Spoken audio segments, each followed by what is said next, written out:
All right, Shalom. I want to start by giving our praises, honor, and glory unto Yahweh, Bahashem Yahweh Shai, Bahashem Rachak Wadash. Double honors to the apostles and the elders of Great Millstone who teach and rule well, and also to their elders, the men that taught them. I pray the Lord have peace, blessings, and mercy upon the households of the hopeful elect. This is the brother Shema Wan from the Great Millstone Houston Church. And I want to come with a lesson, just meditating on the Lord making his return, in the way that lines up with biblical prophecy.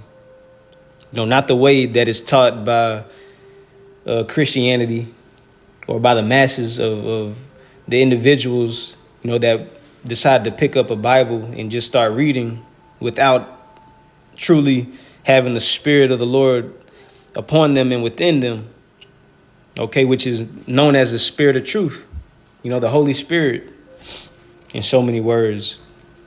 But according to biblical prophecy, the way that the Lord is going to return is so far out from, what the majority of this world expects, or really what, they're looking forward to.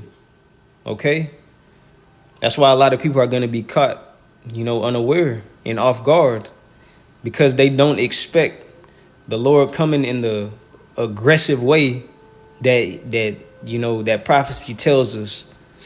And with the Lord coming in that aggression, in that anger and fury, a lot of people are going to be judged who are, have been found lacking faith. Okay. Hey, faith is the key on being delivered from these judgments. Faith in Yahweh Shai, faith in Yahweh, Bahashem Yahweh Shai, all right? Which is driven with fear. But with that being said, I don't plan on making this too long.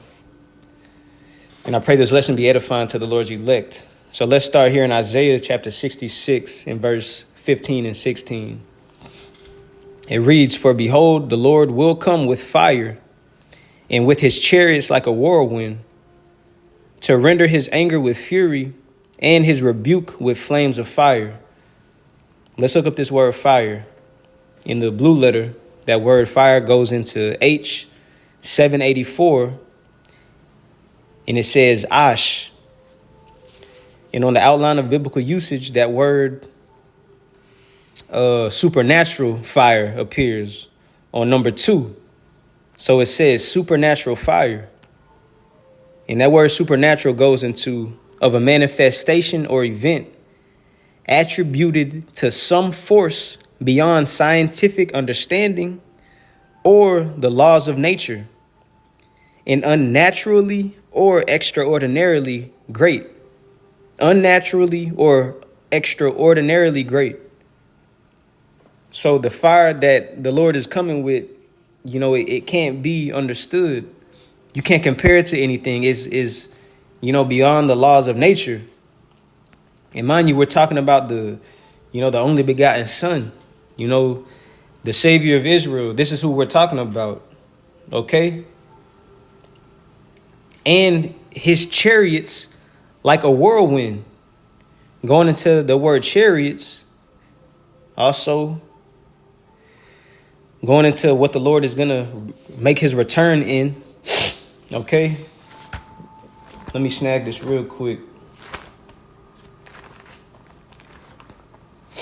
This is Acts chapter 1.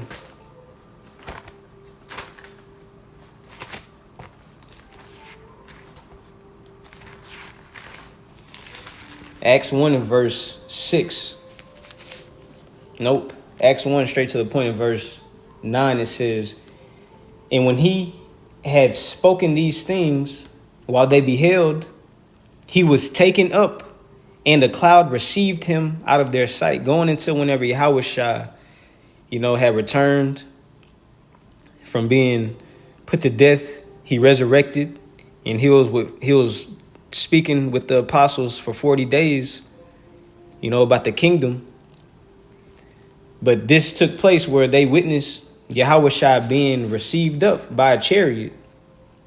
So verse 10, it says, and while they looked steadfastly toward heaven as he went up, behold, two men stood by them in white apparel, two angels. Verse 11, which also said, ye men of Galilee, why stand ye gazing up into heaven?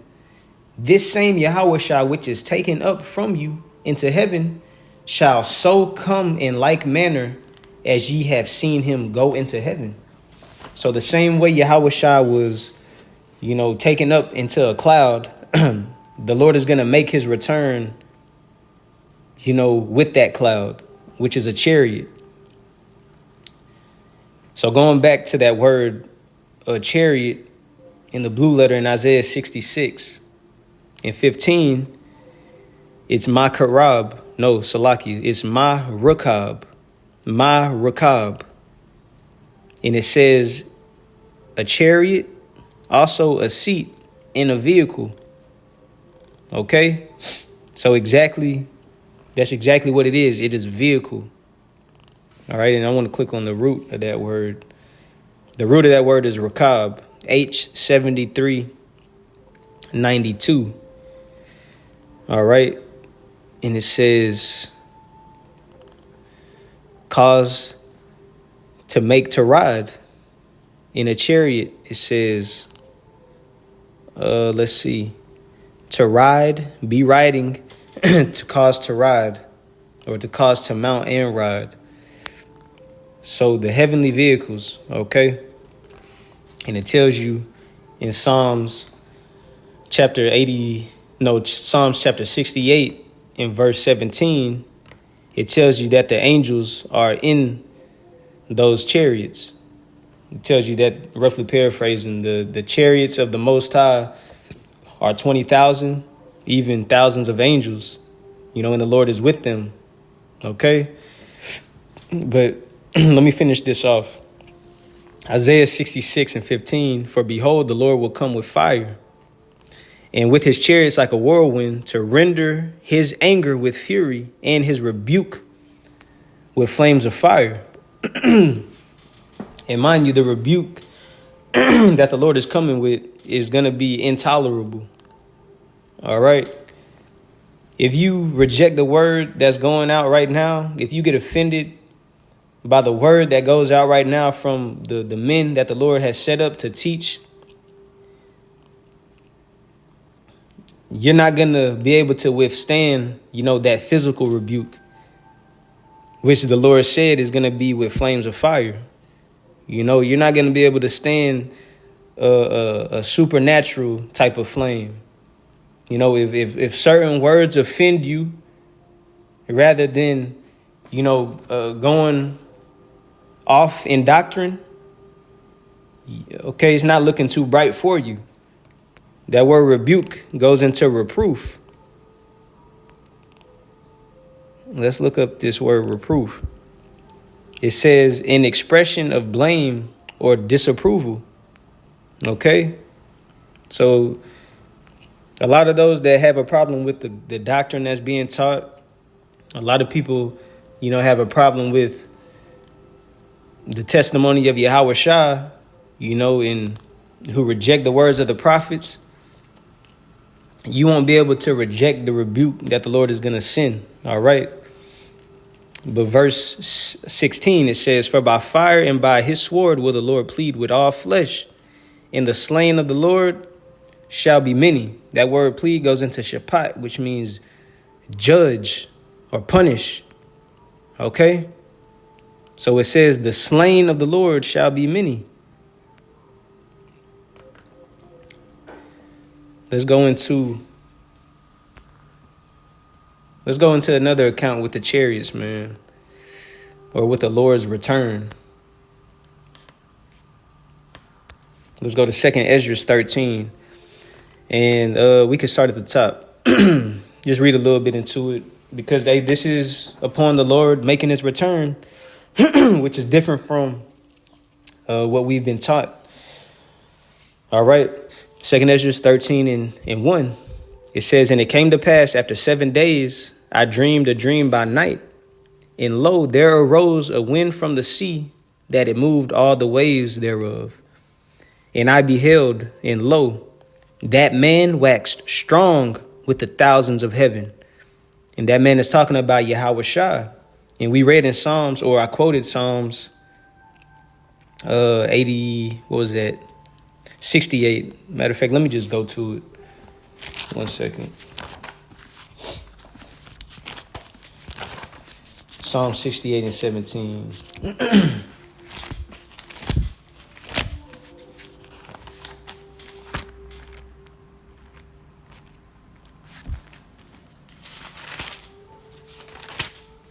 Psalms chapter 68 and verse 17, it says, the chariots of the Most High are 20,000, even thousands of angels. The Lord is among them as in Sinai in the holy place. So going back to 2 Ezra 13 and 3, and I beheld, and lo, that man waxed strong with the thousands of heaven, speaking about the chariots, the angels. And when he turned his countenance to look, all these things trembled that were seen under him. All right. And showing you that it's not going to be, it's not going to be in a way that, this world has rocked the masses of people to sleep in. It's going to be a scary time. It's going to be a fearful time. OK, why is it, why are people going to be trembling whenever the Lord comes back? I thought everybody was going to be happy. All right, because whenever the Lord makes his return, is going to be felt. That type of that anger and that wrath and that fury that the Lord is coming in is going to be felt, man. It's good. You could tell whenever somebody is playing around, and you can tell whenever somebody is serious. Yeah, whenever they see the countenance of the Lord, or even the events that are going to be taking place, it's not going to be in a subtle way. It's going to send fear and trembling to a lot of people that really don't have an understanding on these prophecies that we read. Understanding these prophecies are going to be comforting to us when these days take place, if we're still here, because this is something that we are anticipating. This is something that we know. We know it's going to take place like this. The majority of the people don't believe in it. But hey, guess what? They're going to be found liars, and they're going to be confounded for not having, root in this word, not having root in these prophecies. So they're going to move with a different type of fear and trembling. Verse 4, they're going to be unstable, pretty much. Verse 4, it says, and whensoever the voice went out of his mouth, all they burned that heard his voice, like as the earth faileth when it feeleth fire. Yeah, going into the fire from those chariots, well along with the ICBM missiles. Okay. Verse 5, it says, and after this I beheld, and lo, there was gathered together a multitude of men out of number from the four winds of the heaven, to subdue the man that came out of the sea. So you got all of these nations coming together, to attempt to fight against Yahweh Shai and the angels. All right. And how it says the man that came out of the sea. Yeah, Ezra saw that in his dream, but it represents Yahweh Shai coming from the heavens. As we mentioned in Acts, the first chapter, Yahweh Shai was taken up into heaven, into the sky, So Yahweh Shai is coming from the sky. He's coming from space. He's coming from the heavens. So you got these nations gathered together, that want to fight against Yahweh Shai. Okay, attempt to fight, I should say. But verse 6, it says, but I beheld, and lo, he had graved himself a great mountain and flew up upon it. Going back to the chariots, you can't avoid the chariots. All right. It's not talking about a physical mountain that flies. This chariot is so big. That's what you got to compare it to in this vision that Ezra is having. He thought it was a mountain, but it will tell you in the next verse. It says, but I would have seen the region or place where out the hill was graven, and I could not. So Ezra couldn't see, where the mountain was carved from, because it was an actual chariot. It wasn't as if you're looking and you could tell where, this mountain range is missing. No, it's talking about a chariot, the chariot that Yahweh Shai is going to be upon. But verse 8, it says, and after this I beheld, hold up, Salakia. All right, verse 8, and after this I beheld, and lo, all they which were gathered together to subdue him were sore afraid and yet durst fight. All right, whenever you see, or whenever you know that is that presence is felt on this earth, you know, with being able to physically see Yahweh Shai on that chariot with the angels, is going to put a lot of fear in people. You know, due to the events that are going to be taking place, the scriptures tell us, you know, that man's heart should fail them. All right, people are going to be having heart attacks, strokes, bugged out of their mind. You know, little did they know that the words that are being taught and pushed in this earth, you know, starting from the leadership of Great Millstone, they're gonna find out the hard way, you know, that there is a such thing as the 100% truth and accuracy according to prophecy in the scriptures, you know, that the Lord, you know, has out that is accessible, you know, to certain men. Okay. Like niggas joining the army right now and trying to get in. They don't understand that, hey, bro, okay, you don't believe that one day you might have to fight against the Lord and his angels.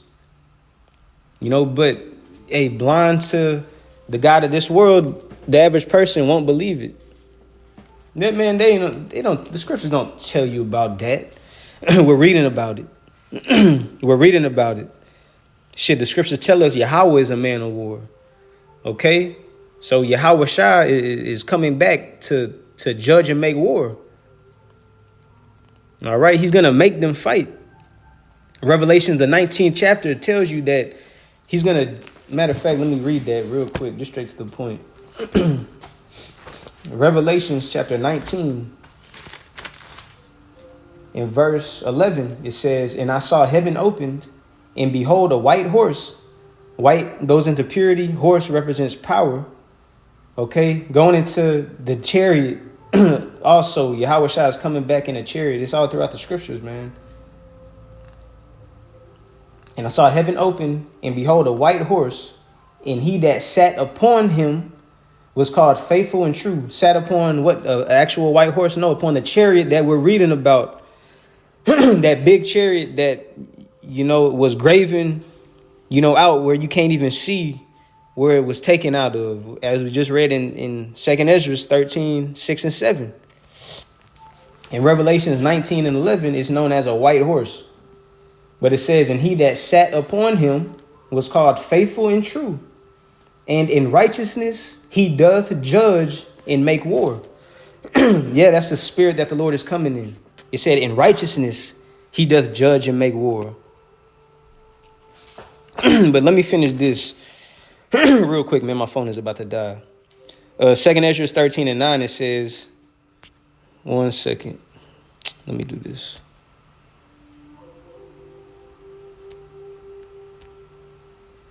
Oh, man, come on.